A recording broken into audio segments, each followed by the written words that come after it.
Is it 9? My name is Stephen George, and our sign language interpreter tonight is Paul Madeng. And now, President William Ruto today hosted His Majesty King Alexander and Her Majesty Queen Maxima of the Netherlands at special state visit at Status Nairobi. The visit highlights the strengthening of bilateral relations between Kenya and the Netherlands, with a focus on enhancing trade, investment, and collaboration on key global issues.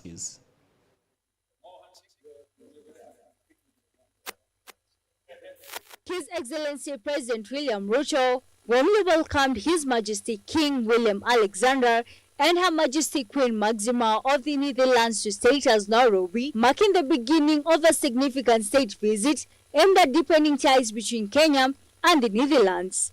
The visit, which took place on 18th March 2025, underscores the growing partnership between the two nations in areas such as trade, investment, and sustainable development. During the meeting, President Ruto highlighted the importance of strengthening economic relations, emphasizing opportunities for Dutch businesses in Kenya's expanding sectors, particularly in agriculture, infrastructure, and renewable energy. We held discussions to deepen cooperation in agriculture, trade, tourism, climate action, and regional security. We have agreed to enhance people-to-people connections, focusing on education, tourism, and women's empowerment, while aligning our collaboration with global sustainable development goals and Kenya's national priorities. He also reiterated Kenya's commitment to supporting international cooperation, especially in tackling climate change and promoting global peace. Their Majesties and I also debriefed on the peace and security challenges around the world and urged for strengthening of collective action and pacific settlement of disputes based on respect of the UN Charter. Dutch royal couple's visit also served as a platform to discuss shared challenges, including global security and climate change. The two leaders explored ways to collaborate more closely on environmental protection, with Kenya and the Netherlands both recognizing the urgent need for climate action. Areas. We work together successfully in many different fields. As trading partners, as partners for security and stability, as investors in sustainable development, as problem solvers in the food and water sectors, and, not least, as like-minded countries in the United Nations. Her Majesty Queen Maxima, who is known for her work in financial inclusion, also engaged in discussions surrounding financial empowerment and innovative solutions to improve access to banking and credit for undeserved communities, particularly in Africa. Their visit is expected to lay the foundation for enhanced diplomatic and economic ties, with both nations committed to advancing mutual interests in the coming years. The royal delegation also took time to meet with local businesses and government officials, further fostering cooperation between Kenya and the Netherlands. Irene Juguna, GBS News. President William Ruto has assented to the Supplementary Appropriation Bill 2025 recently passed by the National Assembly. The bill, sponsored by Uasin Gishu Women Representative Gladys Bosholei, who is also the chairperson of LASUM Committee, was considered and passed by the National Assembly on the 14th of March with amendments now. The supplementary estimates, second for the financial year 2024-2025, were partly necessitated by the expenditures incurred under Article 223 of the Constitution and reallocated funds to address critical financing gaps. These include shortfalls in personal emoluments, adjustments to appropriation in aid receipts, and realignment of budgetary provisions based on projected absorption levels. In the education sector, the bill allocates 18 billion shillings to the Teacher Service Commission to cover insurance shortfalls, teachers' promotions, and personnel emoluments. University education has received 16 billion shillings, which includes 4.2 billion shillings for the implementation of the university's Collective Bargaining Agreement CBA and 6.48 billion shillings to revise universities' appropriation in aid. This state ceremony is convened pursuant to Article 115 of the Constitution for the Presidency of the Constitution, as well as to allocate additions. Once Your Excellency assents to the bill, then allocations required to address various financial gaps in the sector with the support for the competent tarifa care. Kiharu Member of Parliament Ndindi Nyoro today broke the silence after speaking for the first time since his removal from the chairperson's position of Budget and Appropriation Committee. The best performing lawmaker, according to a report released by Infotrack, Nyoro, who addressed the press at his office at the Kenyatta International Conference Center, stated that his removal from the chair committee had been surrounded by a lot of issues, as Davis Karani reports. That chance of serving as the chairman of the Budget and Appropriations Committee made me understand many things that I scarcely understood before. It has been his first address to the press since his removal from the Budget Committee, cutting short his parliamentary service as the chairperson at the committee capacity, and the silence that has been between him and his party leadership for quite some time, which Nyoro stated that it might have cost his position. Maybe for clarity's sake, the last discussion I had with the president of the country, the last political discussion, either a chat or a discussion, as it were, was before October of last year. And I would not want, and you permit me to do that, not to discuss any further about any leader, because as you're all aware, I stopped serving in my position. It's barely a week. Ndindi Nyoro was removed from serving as a Budget Committee chairperson 1 week ago, and his position taken by Samuel Atandi, and his removal was based on the unbalanced allocation of the national resources according to the members of the National Assembly. Following what happened in the Budget Committee, and possibly that's why we have changed, or you are changing, the leadership of the Budget Committee, which misused the clause of public participation and actually abused it by increasing that figure from 2 billion to over hundreds of billions. A guillotine, Honorable Speaker, was placed on public participation, and which has disadvantaged Vihiga as a county plus other counties. Mr. Speaker, how on earth can one county have an allocation, budget allocation of 12 billion shillings, and a whole region has 60 million shillings, Mr. Speaker? What kind of country are we living in? The Budget and Appropriation Committee of this House has reached to the level where the chair of that committee, Mr. Speaker, now, members of Parliament are going to his constituency for benchmarking, Mr. Speaker. Benchmarking. And all of us are supposed to receive the same amount of NGD-CDA, Mr. Speaker. And about all these accusations, Nyoro provided an answer. We don't do these things especially of hosting people because we want to blow our own trumpet. We do these things because I am convinced that if leaders started competing on the basis of what they are doing, the country would become better wholesomely. If our competition as leaders is deliverables, and we compete about who is doing what in terms of tangibles and development, is a very good discussion.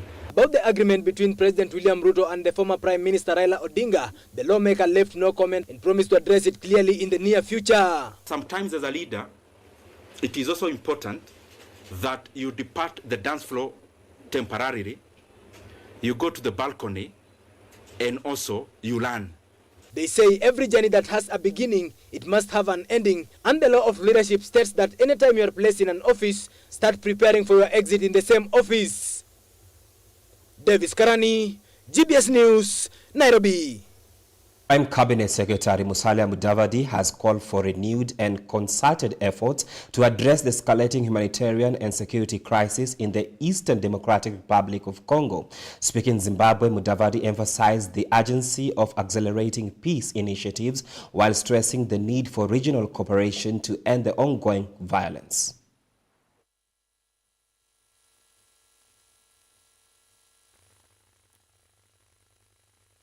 Speaking at a joint ministerial meeting for the East African Community and the Southern African Development Community in Harare, Zimbabwe, Prime Cabinet Secretary Musalia Mudavadi highlighted the urgent need to address the rapidly deteriorating situation in the Eastern DRC.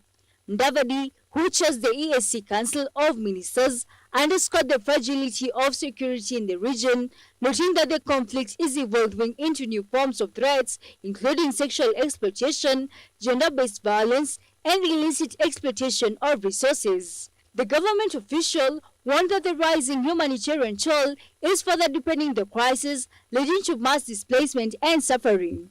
He stressed the importance of a unified approach. In our conversations, we have to underscore the humanitarian toll continues to rise, amplifying calls for urgent regional and international intervention. The EAC and SADC ministers meeting focused on progress made since the February 2025 resolutions adopted by heads of state in Dar es Salaam. The Prime Cabinet Secretary called for consolidation of the Luanda and Nairobi peace processes, urging the regions to accelerate their efforts to avoid duplication and foster a unified strategy. To merge the Luanda and Nairobi processes, emphasize on the need for the joint EAC SADC Secretariat to work together in accelerating the implementation of this directive. The meeting also addressed the need for an immediate cessation of hostilities, with Mudavadi calling for a ceasefire to lay the groundwork for peace talks. Therefore, it is important that we have an immediate ceasefire and that all parties converging at the table for talks are the only potent options to bring sustainable peace in DRC.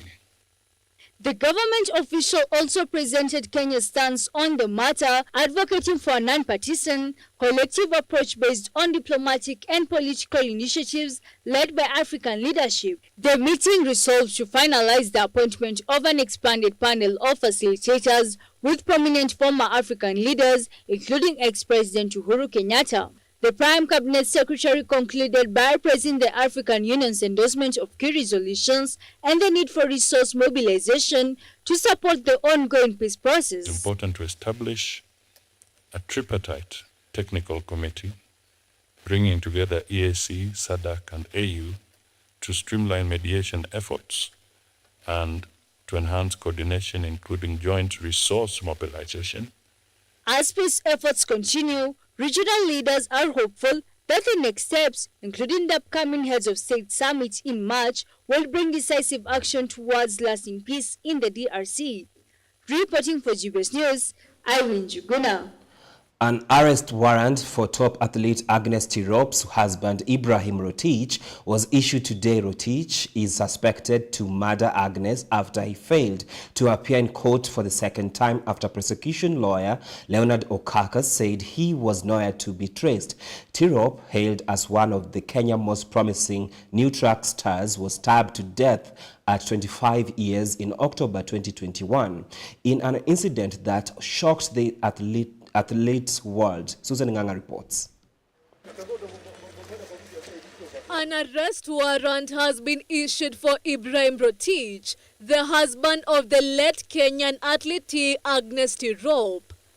Rotich failed to appear in Eldoret court for a second scheduled hearing, prompting the warrant. Agnes Tirop, a prominent long-distance runner, was found murdered in her home in October 2021. Rotich, the primary suspect, was subsequently arrested and charged with the murder. Rotich was released on bail in November 2023 after being held in custody for 2 years. Under the terms of his release, he was restricted to Uasin Gishu County. Prosecuting lawyer Leonard Okaka stated Rotich was nowhere to be traced during the court proceedings. Judge Robert Wananda has now issued an arrest warrant ordering police to bring Rotich to court by April 8th. The conditions for him to be granted bail was that he was to appear before the OCS, Eldoret Police Station, we are requesting the police station for the records, because the order was very clear in terms of keeping the records and his attendance. Sisi kama familia hatukufurahia kuachwa kwa huyu mshukiwa, maana hata maswali ambayo yalikuwa naulizwa kotini the other time was a violation of the law. Asking someone about his details,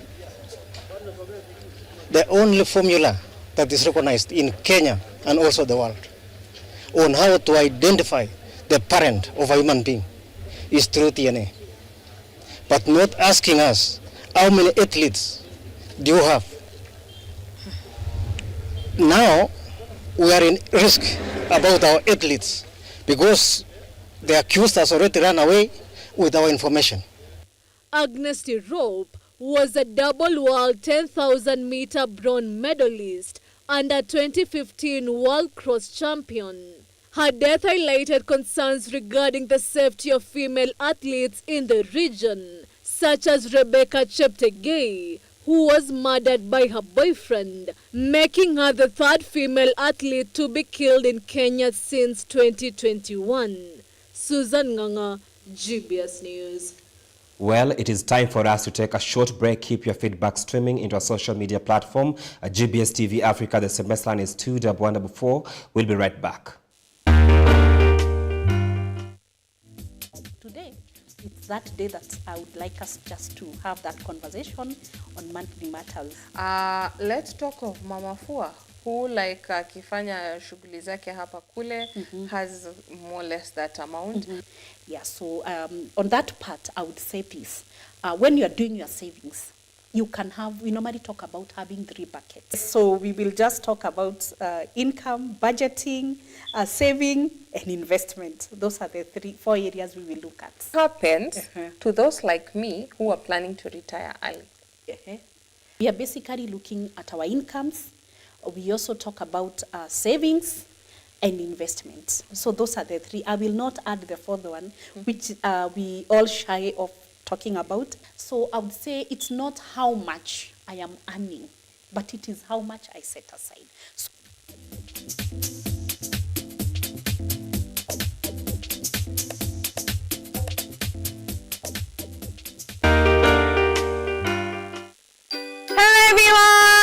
welcome to Fun.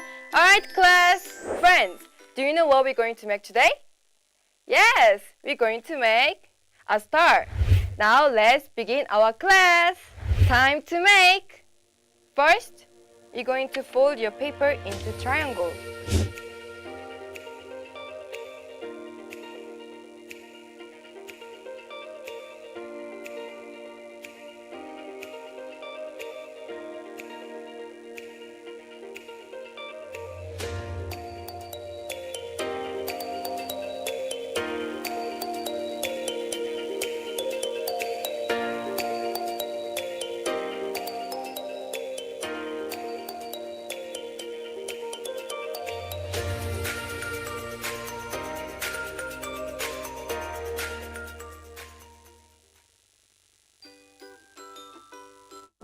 Ta-da! Now we're done with the star.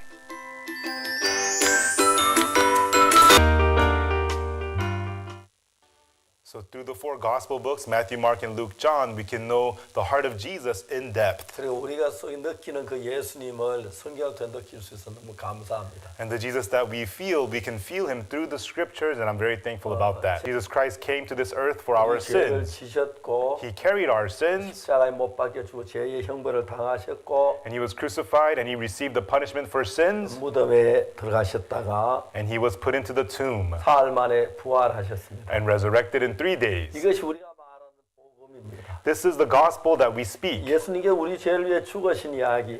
About how Jesus died for our sins. The purpose of Jesus being crucified. 우리 죄를 담당하기 위하여 십자가에 못 박혀 죽으셨습니다. He was crucified to pay for our sins. 예수 십자가에 못 박혀 죽으심으로 우리 죄가 분명히 씻어졌는데. And through Jesus being crucified, clearly our sins have been washed clean. 참 안타깝게도 많은 사람은 여전히 죄인이라고 말합니다. However, unfortunately, many people still say that they are sinners.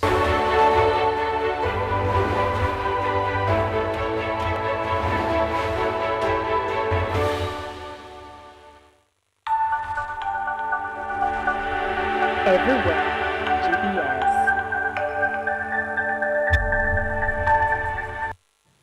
And welcome back. Political leaders in Kirinyaga have been urged to refrain from engaging in divisive politics during burial ceremonies to allow families to mourn peacefully. Wangui Ngurishi, Kenya's seed company chairperson, emphasized that politicians should respect the rules of the day and avoid causing disruptions, stressing that they should not demand special treatment or control over the proceedings. Paris Kigo with more. Political leaders in Kirinyaga have been urged to keep off competitive and divisive politics in burial ceremonies so as to let the bereaved families mourn and give the departed a peaceful and decent send-off. Kenya Seed Company chairperson Wangui Ngurishi says that politicians should respect the priest and agree to the rules of the day instead of forcing issue leading to chaos in burials and in some instances destruction of properties. So mimi nasema wale ambao wanaenda kushindana na wachungaji, politicians, let us keep political decorum. Tukue na decorum katika makanisa. Otherwise, if you want to talk carelessly, enda uite mkutano yako, usimame huko nje, upige makelele, utukanane ukitaka, kama wale unaongelesha wanataka matusi, you can do that. She said that no matter how much money a politician has contributed to the burial, it is immoral to demand that they must speak at the burial, adding the bereaved families should be allowed to bury the departed in peace. Politicians, let us respect the church, let us respect God, and we respect people who go to church. Lakini ile siku tunatoa pesa kama ni ya kujenga, tunatoa pesa hadharani. Lakini tukitoa pesa ambayo ni pesa kama ya Thanksgiving, tafadhali tunakuja tunatoa kama tumeziba mdomo, kwa sababu hiyo tunakuja kupeana in thanks to God. Sindio? The chairperson said that the sins of politicians wrestling the microphone from religious leaders show political immaturity, calling on religious leaders not to waver in their quest to give the departed decent and peaceful send-off.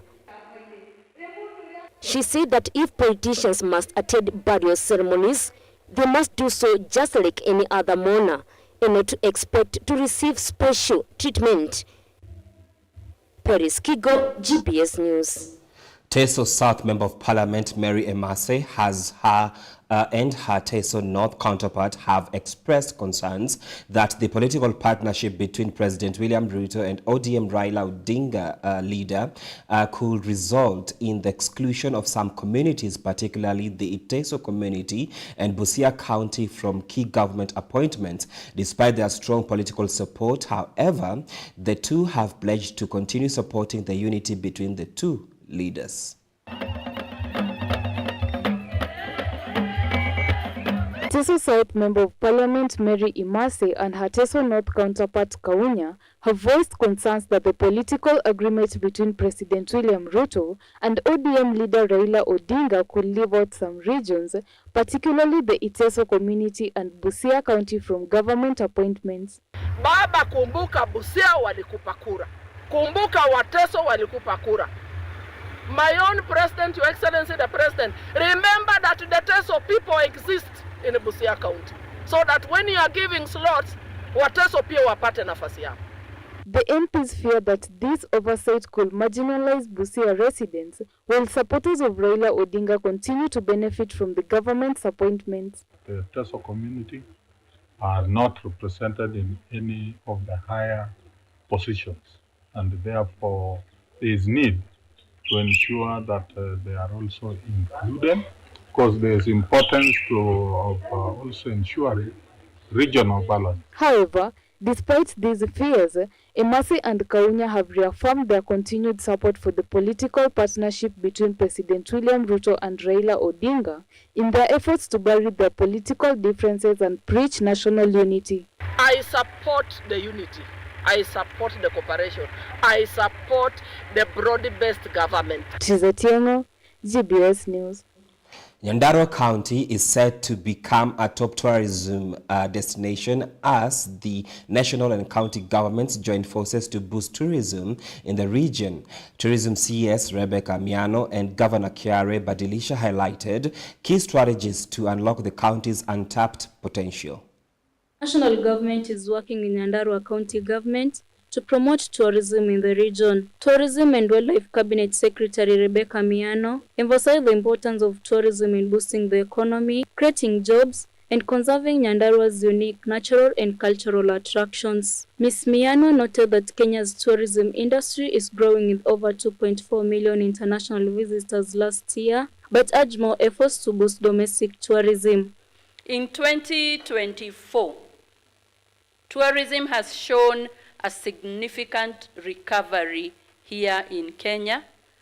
The numbers for the first time are now what we saw pre-COVID. And we can say we are on an upward trajectory.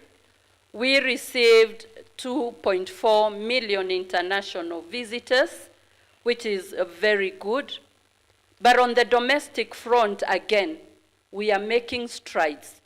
Domestic tourism is very important, and we should not only promote international tourism, but we must blend it with domestic tourism. Speaking in Olkalau during a tourism stakeholders forum, Governor Dr. Kiari Badilisha showcased that the county is developing policies to guide tourism growth by mapping attractions and attracting investments. He also stressed the need to unlock Nyandarua's potential as a local and international tourist destination. We have an airstrip. We have land for expansion.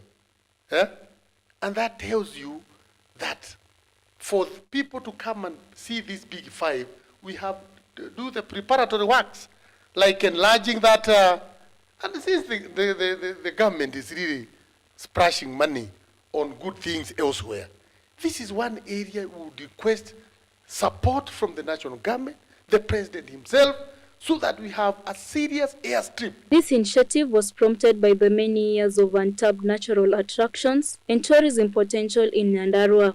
With Kenya's tourism sector growing, the collaboration aims to unlock Nyandarua's potential and boost economic growth. Vivian Scalabo, GBS News. It is time for us to take a short break. Keep your feedback streaming in the social media platform at GBS TV Africa. The SMS line in Studio 1 We'll be back.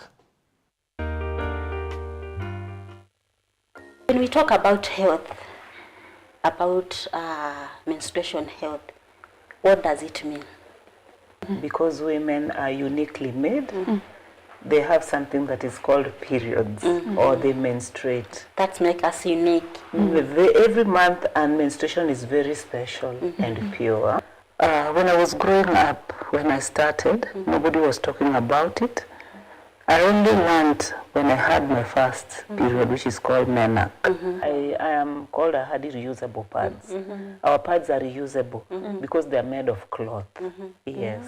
If we didn't menstruate, they would not be there. So I tell them, boys, you would not be here if there's no menstruating. So how many of you would like to be fathers one day? All of them. So cramps is normal. If you can tolerate, you just try and vumilia. The same towel, face towel, you can dip it in warm water and just place it on your stomach if you are at home. Right now she's in her early 30s. When she's on period, she gets mad. You see? Mental disorder. She's proposed to, but she can't say yes because her uterus were removed, her ovaries. Oh my God. Without her knowledge when she was young.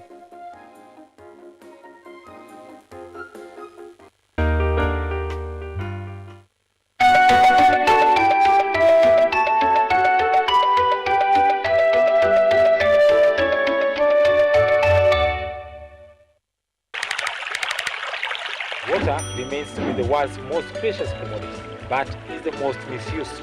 In times of drought, saving water is the only solution to making sure you have it. Don't use the shower when water is scarce. Instead, use the basin while bathing. Repair all leaking taps and pipes. Wash your car only whenever necessary. If not, use a piece of cloth to wipe it clean. Do not use the hose pipe to water your garden. Instead, use the water you clean your vegetable with to water your flowers. Do not release wastewater into rivers. Note that your downstream is someone else's upstream. Of all the waters available on Earth, only 1% is fit for human consumption. Every drop counts.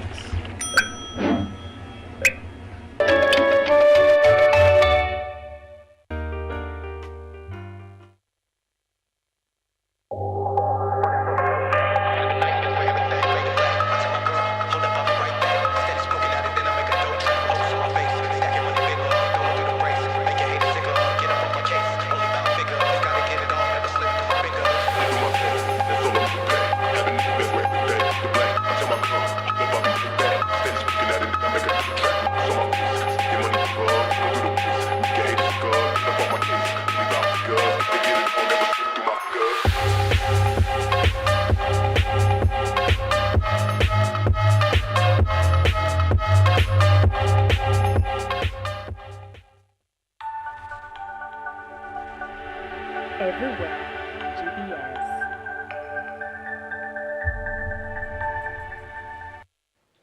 Welcome back now to international news. Al-Shabaab militia targeted Somalia's President Hassan Sheikh Mohamud in a bomb attack on his motorcade as it was traveling through the capital city of Mogadishu. President Mohamud was, however, confirmed safe following the attack, and the presidential advisor Zakari Hussein wrote in a post on X that he was good and well on his way to the front lines. Soldiers and local residents who witnessed the attack confirmed that the president's convoy had been hit. Susan Nganga reports. Somalia's President Hassan Sheikh Mohamud's motorcade was attacked today after Al-Shabaab militants detonated a bomb aiming to disrupt the president's movement. However, it is confirmed that President Mohamud is safe.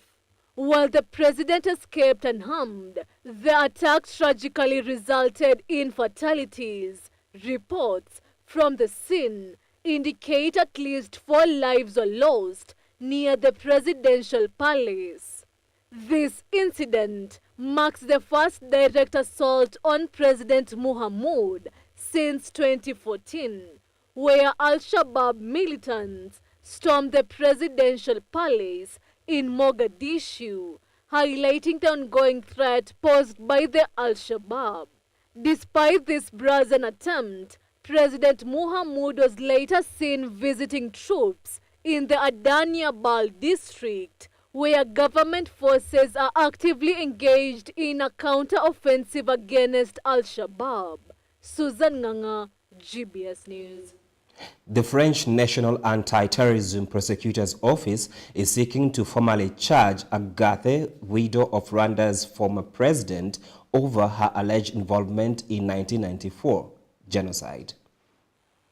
The French National Anti-Terrorism Prosecutor's Office has submitted an appeal to formally charge Agathe Habyarimana, widow of Rwanda's former president, in connection with her role in the 1994 genocide. The Paris Court of Appeal is reviewing the request in a closed session.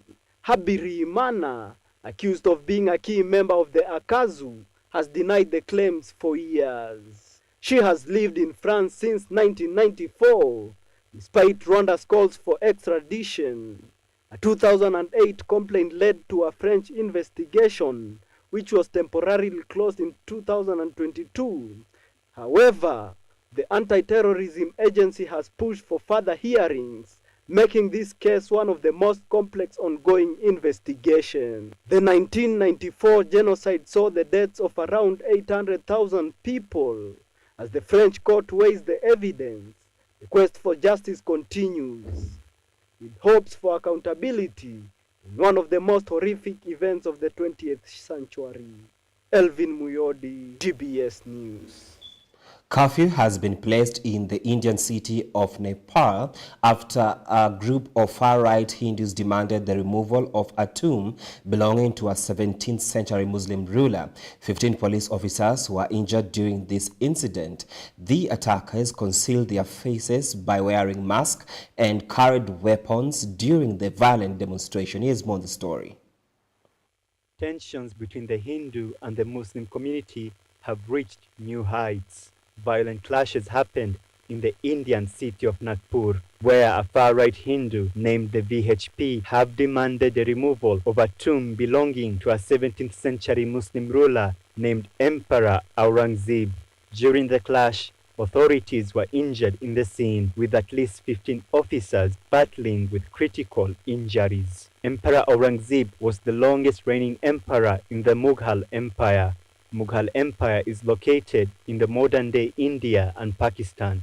Police have stated that the far-right group burned the effigy belonging to the historical figure and destroyed his tomb. The far-right group concealed their identity by wearing masks. They also carried weapons during the violent demonstration. The VHP have demanded that the tomb should be replaced with a memorial center from rulers of their own community. As the fallout of the violent clash unfolds, the question remains, will India fall to the pressures placed upon them by the far-right group? Will the tension between the majority Hindu and the minority Muslim community escalate beyond uncharted territory? This is Abdi Hamid Ali, GBS News. Authorities in Khartoum, Sudan have retrieved at least 11 bodies, including women and children, from the bottom of a well. This discovery follows the military expelling a notorious paramilitary group from the area. The ongoing conflict in Sudan continues to have a devastating impact on civilians, with widespread suffering and displacement across the country. Sudanese authorities have discovered 11 bodies, including those of women and children, at the bottom of a well in the Fire neighborhood of Khartoum. The search for more remains continues after residents alerted authorities about a body found in the well. Officials believe the victims were killed and discarded by the Rapid Support Forces, where they controlled the area prior to the military regaining control earlier this month. We found this mass grave inside this well. The injuries were caused by gunshots. The entry and the exit points of the bullets were there. Well, in some cases, it's bone fractures because of the fall, so they were throwing people into the well. The discovery follows numerous reports from residents who claim the RSF killed many people in the region, leaving their bodies on the streets. The ongoing conflict in Sudan has led to at least 20,000 deaths and displaced over 14 million people, with parts of the country facing famine. The violence, which has escalated in the recent months, include mass rape and ethnically targeted killings, particularly in Darfur, and has been classified as war crimes by the United Nations and international human rights organizations. Triza Tiengo, GBS News. In South Sudan, where sexual assault is a constant threat, many survivors face severe barriers to receive timely help. An Israeli aid group, Israel ID, is using a WhatsApp chatbot to help bridge this gap, enabling survivors to report incidents anonymously and receive assistance quickly. However, challenges like low mobile access, stigma, and limited resources complicate the effectiveness of this digital solution. In South Sudan, sexual assault remains a constant risk for women, with survivors often facing significant barriers to accessing help. One such survivor, a 28-year-old woman, was gang raped by armed men while gathering firewood, but was unable to get timely medical care due to closed clinics, lack of funds, and the fear of further mistreatment. I went to fetch firewood in the bush near the Juba displacement site, and I was raped by strangers. When I came to the health center, there was community worker who I told my story to, but they told me that they are closing, and the person who could help me is not around, and it was on Friday. I came back on Monday, but still did not get help. I then got pregnant and became hopeless because I have a child from a stranger. As a result of lacking money to take myself to the hospital, I want to tell the world about how we are enduring a lot of difficulties in these camps. An Israel aid group, Israel Aid, is attempting to bridge this gap by using technology by piloting a WhatsApp chatbot that helps survivors report incidents. The bot immediately alters a social worker aiming to provide assistance within hours. Information that you enter into the phone reach the caseworker immediately, and then you just have to refer the person to the center, and immediately the person will be received because the information is already given. I'm very happy to have been given this opportunity to share my story, and will be happy if you share it with the rest of the world. I'm a man who was raped by his wife, and that resulted in her getting pregnant with twins. She's given birth in this crisis where I'm unable to bring anything on the table, and it's led to more suffering. I'm begging everyone in the world to join hands and help us as displaced people who have no means of income to feed our children. Despite its potential, this initiative faces challenges, as South Sudan has one of the lowest rates of mobile access and connectivity in the world, with many people lacking reliable internet access and literacy. Furthermore, the stigma surrounding sexual assault make it difficult for survivors to seek help, especially in remote displacement camps like those in Juba. Paris Kigo, GBS News. A new wave of Israeli airstrike has killed more than 400 Palestinians in Gaza. This marks the deadliest day in Gaza since the ceasefire was implemented back in January. It is reported that majority of the casualties are children, while 562 people are dealing with critical injuries. Abdi Hamid Ali has more. This scene looks all too familiar. Ambulances are rushing the injured affected by the Israeli airstrikes in a devastated Gaza. It is reported that the overnight airstrike has killed 404 Palestinians, most of whom are children, and critically injured 562 people. This marks the deadliest day in Gaza since the ceasefire was implemented in January. Bodies wrapped in blankets are stationed in a morgue, while doctors are scrambling to provide the necessary health care to the injured in a hospital that has limited supplies. Almost all entire families were killed, all of them in pieces, and our house collapsed on us. Our house is directly next to theirs. They are still pulling people out underneath the rubble. The ceasefire, which took in effect back in January, was divided into 3 stages. The first phase involved the release of 33 Israeli hostages in exchange of Palestinian prisoners, partial withdrawal of the Israeli military from the enclave, and allowing aid like food, clean water, medicine, and mobile homes to enter the Strip. Negotiations for the second phase was supposed to be done during the first phase. However, disagreements from Hamas and Israel were boiling over. Hamas accused Israel of limiting mobile homes from entering the devastated enclave, considering most Palestinians are homeless and have battled the cold winter rains. Moreover, Israel has accused Hamas of mistreating and degrading the hostages by displaying them on stage. Hamas was ready to move forward with the second phase of the ceasefire. However, Israel stalled the talks that led to the collapse of the ceasefire. The U.S., together with Israel, formulated a temporary ceasefire that will end on March 31st during the end of the holy month of Ramadan. Israel has stated that Hamas should release all hostages during the temporary truce. However, Hamas was keen to move forward with the second phase. They were even ready to release an American-Israeli hostage named Idan Alexander and 4 deceased bodies of Israeli hostages. UN spokesperson to Antonio Guterres expressed his shock towards the airstrikes.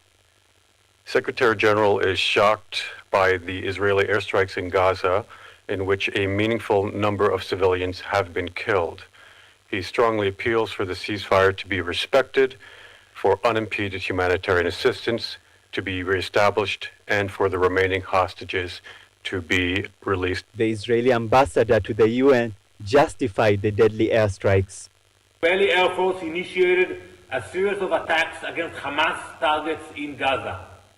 We will show no mercy on our enemies. Let me be very clear.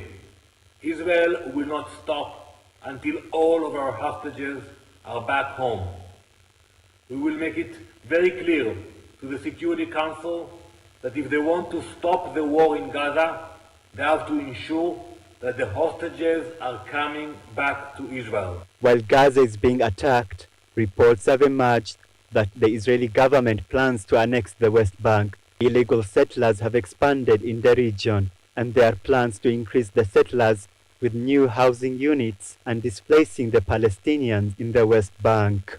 The US and Israel are looking to displace Palestinians in African countries like Sudan and Somalia, and even in Syria. The tensions in the Red Sea will also escalate as Yemeni Houthis are attacking cargo ships that are heading to Israel to protest the blockade of aid and the mistreatment of Palestinians. However, the Houthis have been attacked by the US airstrikes, but their leader, al-Houthi, had this to say: "We will meet escalation with escalation." While support for Palestinians have increased worldwide, the humanitarian crisis has not been averted. The crisis in Gaza and the occupied West Bank is at the mercy of Prime Minister Benjamin Netanyahu, who is facing criminal charges for war crimes and crimes against humanity. This is Abdi Hamid Ali, GBS News. We have come to the end of the news bulletin. It is always a pleasure having you on board. Let's do this again, same time, same channel. We make your news our business. My name is Stephen George. Our sign language interpreter tonight has been Paul Madenge. Good night.